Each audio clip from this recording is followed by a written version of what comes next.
Hey, young homie, what we getting into today? Man, we're supposed to have young Riyyah right now, man.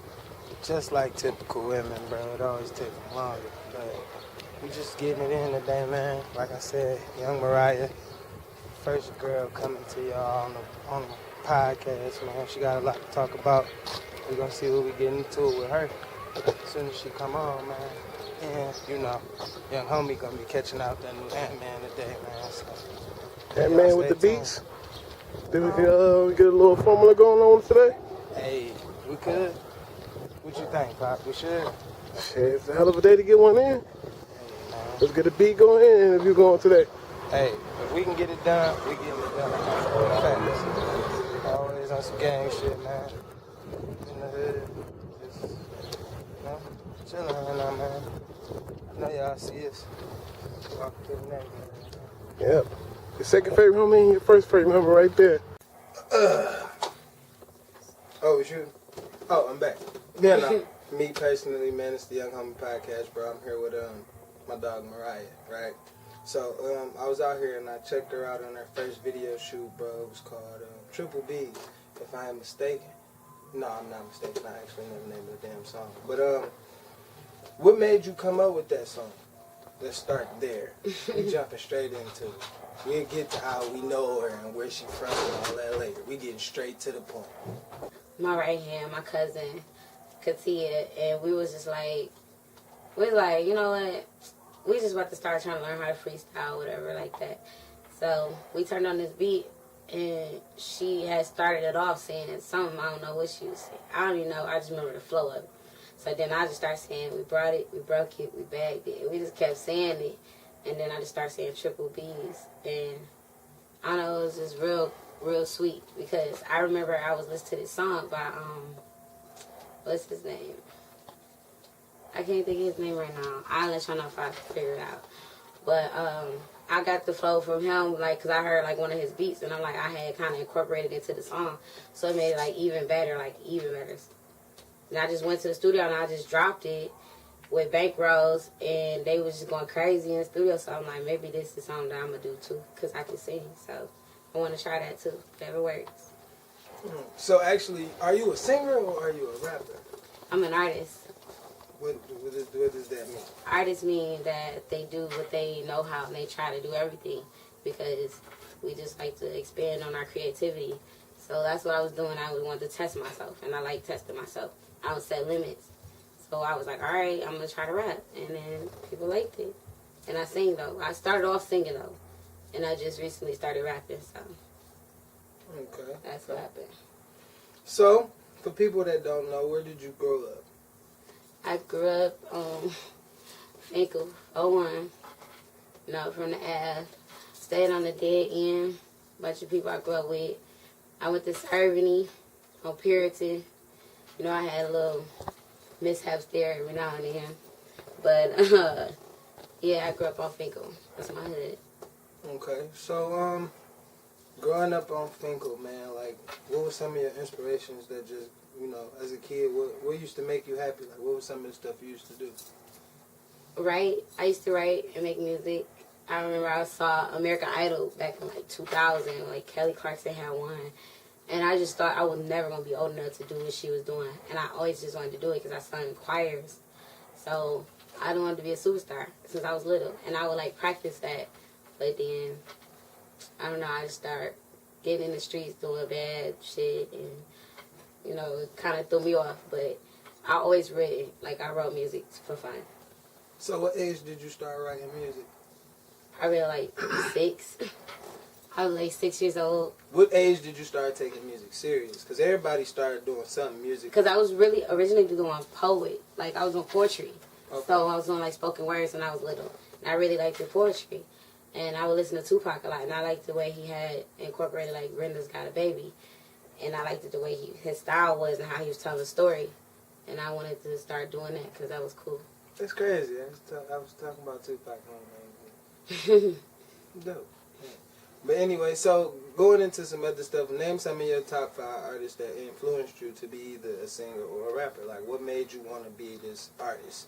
Like, name some of the artists maybe, you know, you listen to instead of, like, making you choose one. What influenced you to choose both? Well, Maya, the singer Maya, she was the very first like girl I ever heard sing when she had this one song, and I used to sing it. I used to stand at the corner and sing it to my boyfriend across the street or whatever. I was like 6 or 5 years old, and it was like ghetto superstar. That is what you are. When I used to hear that song, I used to sing it. So then I was like, oh my God, I want to be a ghetto superstar. Because I knew I lived in the hood and I wanted to be a superstar. So I'm like, damn, I guess I'm ghetto. And it was like, it went like that. But that was the first one. And then I like Monica. When I first heard her Miss Thing, that shit was sweet as fuck. She was like all the teenage girl problems. And she could sing really, really good in the 90s. So I liked her. And then when I started liking rap, 50 Cent was like number 3. He came in because I liked his style. I like that he had that little bulletproof, like that bullet going through his album. Like, he gotta be crazy. So that was sweet to me. Fabulous, one of my favorite. I like him. And Cassidy, that's my favorite all time like rapper because he got like bars for days. And I really, really, really be like studying him. So those are my top 5. All right, let's break this 5 down. Like, I can understand why you chose Maya and Monica. 50 Cent. Let's start there. Why 50? Because I liked the way he would flow, like the way he made his. I like hooks. I'm a hook maker, so I like the way he used to be like, I don't know what you heard about me, or he just be going. And it's so natural. I just liked that he was funny to me because he really was like having fun, and I liked it that. And especially 21 Questions, he was spitting some real shit. And I'm like, I think he was underrated. I think he's very underrated. And he a hustler. Like, he could turn salt to anything, like gold. So that's another reason why I liked him, because I knew he was a hustler. Okay, so who you say it for? Let's start from 4. It was Fabulous. Okay, I can understand, maybe I can relate why most women like Fabulous. Let's go. I liked him when his tooth was shook with the throwback jersey. Listen, hey, he was making love songs back then. That's the love song Fabulous when he had the chip tooth. That's, with Tamia. You know, yeah. You know, he was in that lane. So, Cassidy. Why? Because I love that he can freestyle really good. And I want to be able to freestyle like that. Like, I really think he just effortlessly do it. Like, I don't understand. Like, if you can just do stuff like that, you have to be some type of talented. Just come up with bars so, like, authentic and your own before anybody starts stealing it and biting off of it. I don't know. But I used to think he was cute back in the day before I even knew he had bars. But it just put the icing on the cake. Okay, so, and with hearing your, like, artists, you know, like, that you pick as far as top 5s, when you come up with people like that, you think, like, why isn't there any of the new day age artists in there? Because most of the new artists, or the new rap artists, they are so-called artists. Right. Like, they rap and sing as, you know, Little Uzi Vert and stuff like that. So why wouldn't none of them be in your top 5? Or do you listen to them? I do listen to them. But you asked me, like, what motivated me or what wanted to start me, like, what I started off, how I even got into music. It's because, like, those 5 artists. Okay. But, like, people who I like to listen to now, I really like, and I figured out his name, GT. It was GT. That's who flow I had, like, really, really good. So I like GT. I like, who I like? I like PZ. I like TV Side PZ. He got some good music. Definitely the Dope Boys. I grew up, you know, we grew up off them. So they would be like my favorites. Detroit rappers. So there's no global artists, no out of state artists. I mean, I would say Chris Brown, but everybody says Chris Brown, and I really listen to Chris Brown a whole lot. And you're a girl, so that would be like okay, we understand why. No, but he's so talented. It's more than that. He directs his own videos. I mean, but of course, you would only understand that because you know, you're a fan. And most of his fans are women. Like, it's not a lot of. I'm not saying that Chris Brown not like me. And he don't owns like Chris Burger Brown. Kings. But I'm just saying it's not like Chris Brown don't have a man fan base. But that's the rapping side of Chris Brown. Right. As far as what he do, the people he bring and the people he sell to women. He could care less about if a man listens to him. Mm-hmm. It's kind of like something like with why would you say that you would be a Drake fan? I am a Drake fan. See what I'm saying? You get where I'm going? He just made a whole album. He made a mild rap album to a R&B album on the other side. Did you hear the album, by the way? No, I didn't get to listen to it yet. I'm pretty sure once you hear it and like really listen to the album, you're only gonna be a side B person, because that's where most women gonna tailor that you know, that they like the side B side, because it's just nothing but R&B importing itself out, tailoring to his fan base, women. He got a 70-30 women to men fan base, I feel. You know, and that's crazy, but I mean, it ain't nothing wrong with that. That's the people that make you popular. Like, if a woman is listening to you, you know, be rocking, right? So you don't like none of the women artists? Like, give me your top 5 women, like, female artists, if you want to look at it that way. Because, I mean, most people look at it when you say, give me your top 5, you kind of don't equate to, you know, women. You know, some people may, with you being a female, some people may be like, well, I like Nicki Minaj, or I might be a Cardi B fan, or something like that. So is it any other, like, personally, the women rappers that, you know, influenced you? Or Remy Ma, you know, something like that? I think Cardi B, I wouldn't even, like, I couldn't put no other female artists. Well, you know what? Yes, I can. SZA, her, I definitely like both of them very, very, very much, because, like, I like the way they incorporate their music, because that's something that's how I would make R&B when I do make R&B, so I can relate to their style, and I like it like that. So them two and Cardi B, like, I won't even have a top 5, because I really like Cardi B. So it's just like Cardi B number 1. She takes the extra slots that's free. It would have to be her again, because first of all, she did what people kept saying she could not do. And I watched her, like, come up, and that really was, like, inspiring. Because I'm like, damn, a lot of people told me I couldn't do a lot of shit. So it was like, and she was a stripper. She had so many obstacles, and she did that shit. I mean, but, yeah, for sure. And then coming from being a stripper, I guess that would be. But in reality, if you think about it, though, being a stripper in the beginning, that could have kind of, you know, gave her a lift. It did, because she met a lot of people. You see what I'm saying? Like, you get a chance to meet, like, if you're in a nice area or a nice club and you're dancing, you get to rub shoulders. Even though people might look at you in a different stipulate, like, it's gonna be hard for the people to understand you musically. Right. But you never know the person you might actually cross paths with, and they might have you around. You feel me? And you might get a chance to, you know, get them to hear you a song or anything. So is it any artist, like, are you looking to sign a deal? Did you, like, what artist, what record label, anything would you sign with if somebody offered you something? Atlantic Records. And why Atlantic? Because I like a lot of their artists, and I like how some of the artists seem like they have a lot of freedom. Like, I really like Migos, or I really like Lil Yachty, and, like, I know they got what's that called? But that's Quality like Control. a distribution deal through them, you know, through Atlantic. Yeah. So it's like, it's more so like, that's a QC thing. You like Quality Control. Yeah, I like Quality Control too, but I like Atlantic Records because, like, throughout the years, I've always looked at magazines, and I always see artists, and they'll have a logo right under it. So I'm like, they must know how to, like, brand the artist, or they must know what's best for the artist. And you don't ever really hear too much bad stuff about Atlantic. I've never heard anything bad about Atlantic Records. And then for Migos to even go to them, they must have some type of, like, quality for them to even consider it.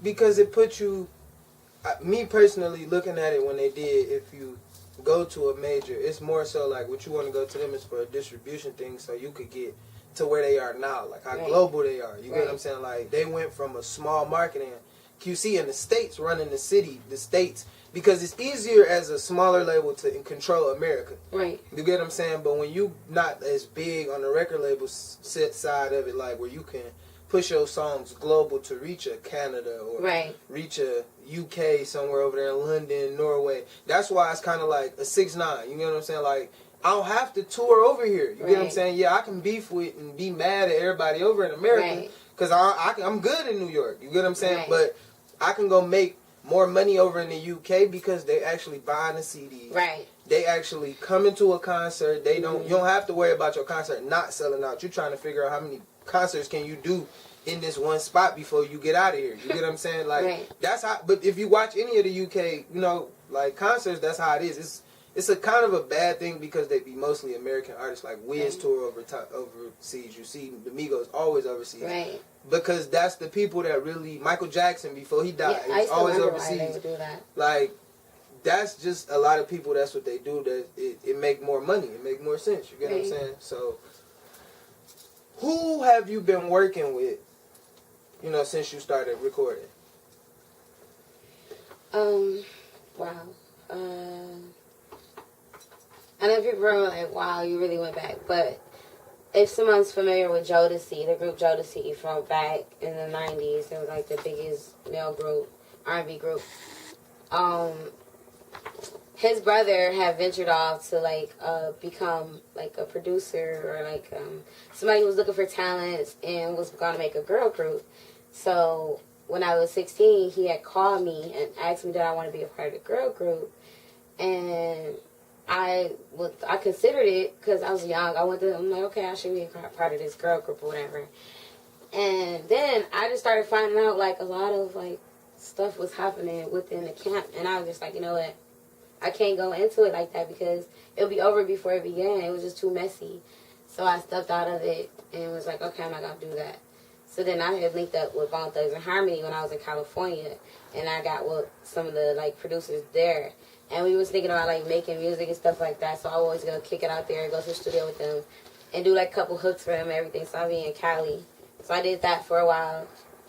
And I don't know, I just started working with a lot of people, and I got a lot of emails from like different people, like Helliva, Wood, who make beats, and just like a lot of local people now. And I worked with Bang Gang, so just different people. Okay, so can we expect some of these songs or collabs to happen, or are these just in the working? Is this just we talk to my people, I talk to your people, and then we can make something happen, or is this like a for sure thing? We already got these songs stamped and they done.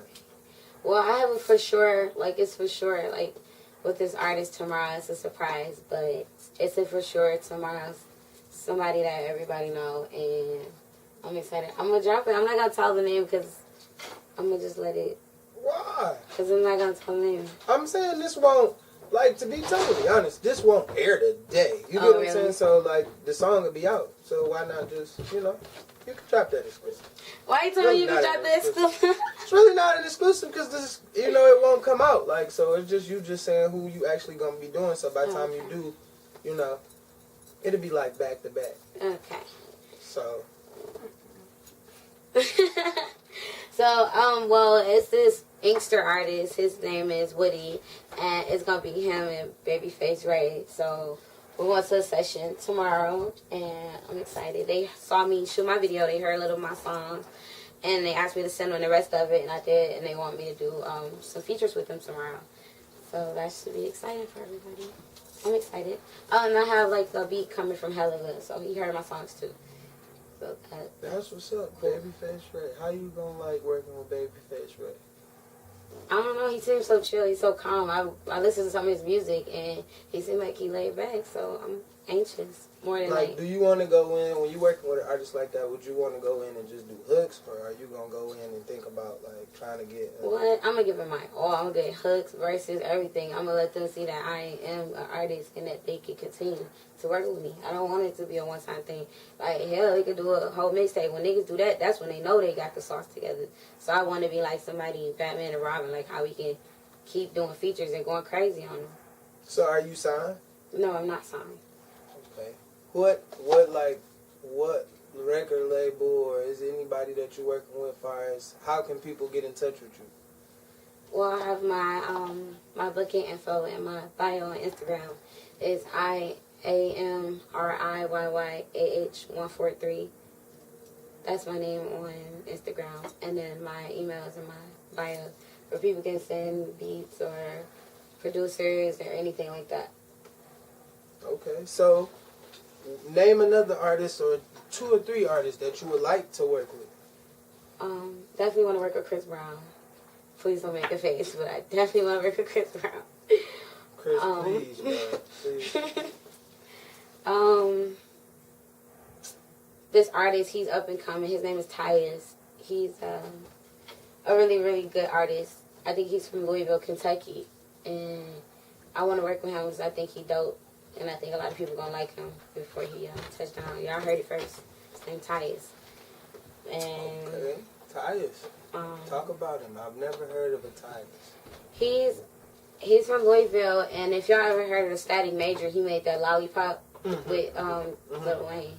He wrote a lot of people's music back in the 90s. He was signed to Death Row Records. And he wrote Rock the Boat.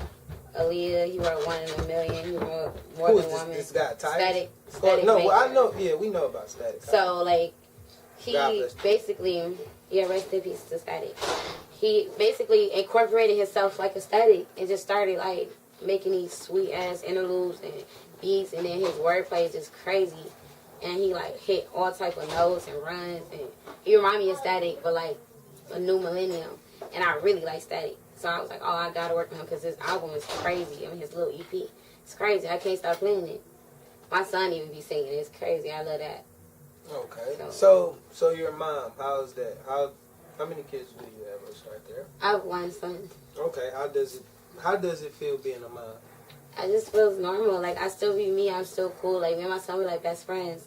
So he understands that I have to do what I have to do as an artist for us to, you know, us to live our best lives. That's for sure. So he support me. He's my biggest fan. And my mom, she was a pastor.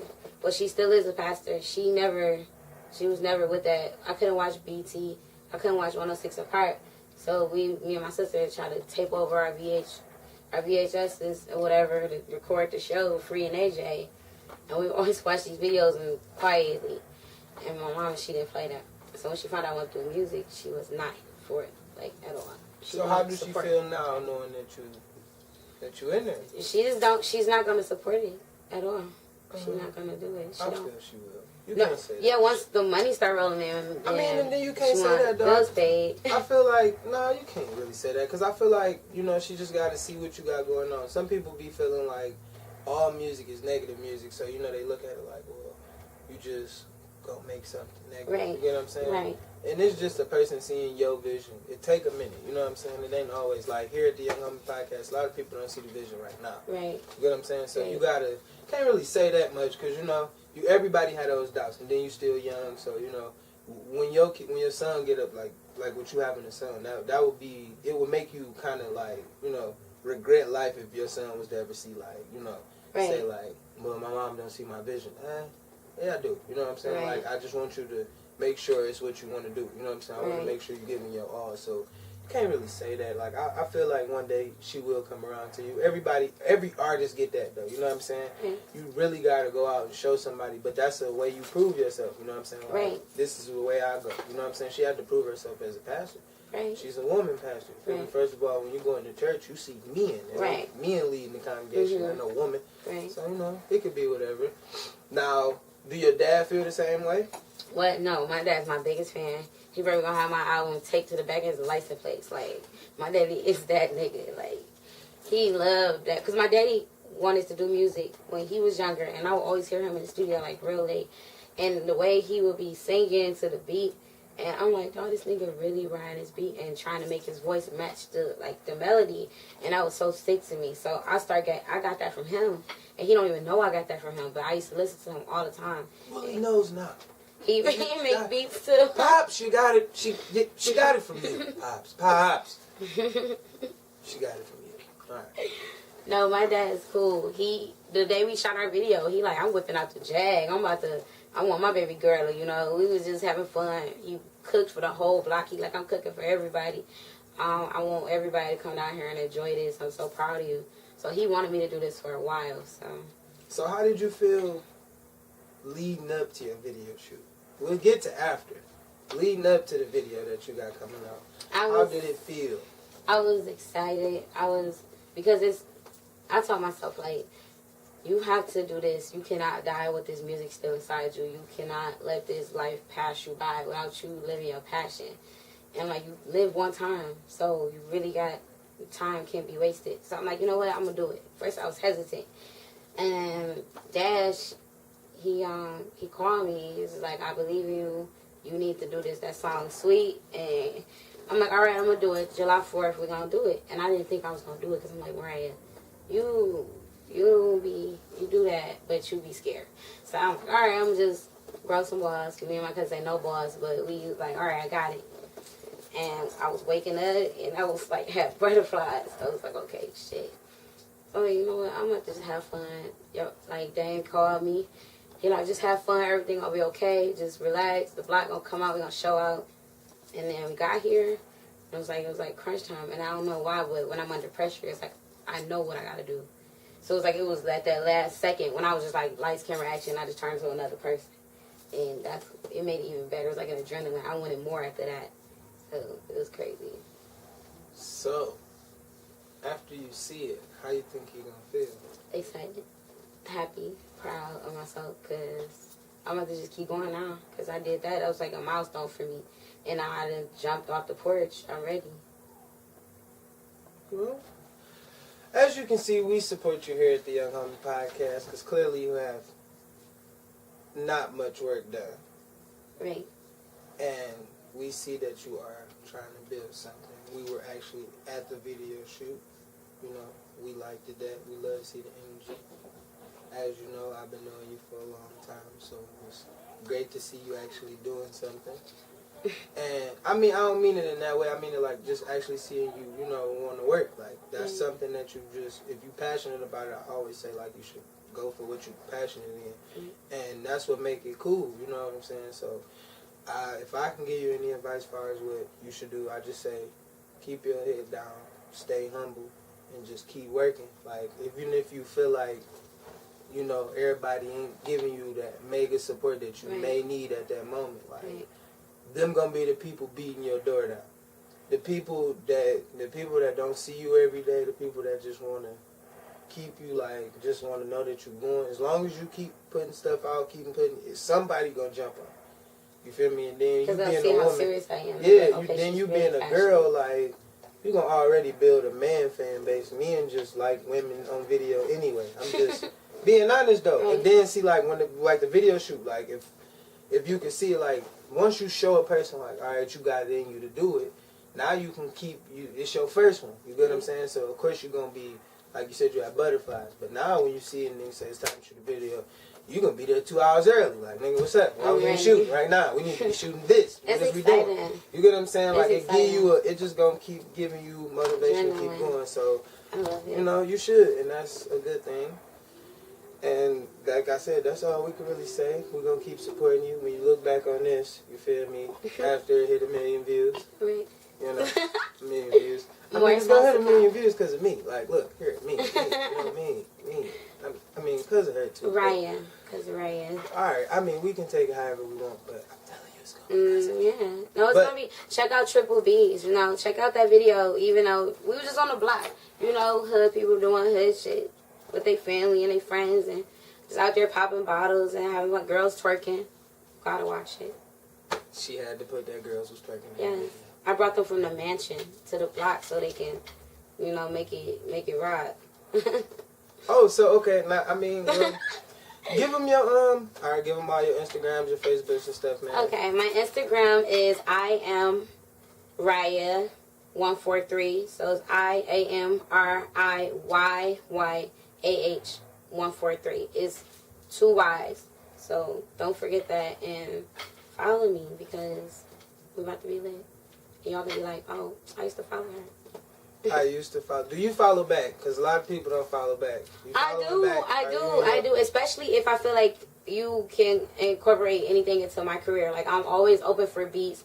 I'm always open for, like, you know, events and popping up at people's video shoots and everything. So, I'm always up for all that. I mean, and that's cool. So, this is another episode of the Young Homie Podcast. We're ending it here with Riyyah. Yeah, that thing over there. A beautiful thing. Y'all make sure y'all follow her. Stay subscribed. Stay tuned in. We going up. Yes. She going up. Like it's the Young Homie Podcast, my nigga. Stay tuned. It's all about it. Young Homie Podcast. Stay tuned. Young Homie Podcast. He don't even work for Comcast. And I want to give a shout out to L George and everybody in L George. You know what I'm saying? We here. We got fresh ketchup and mustard. You know what I'm talking about?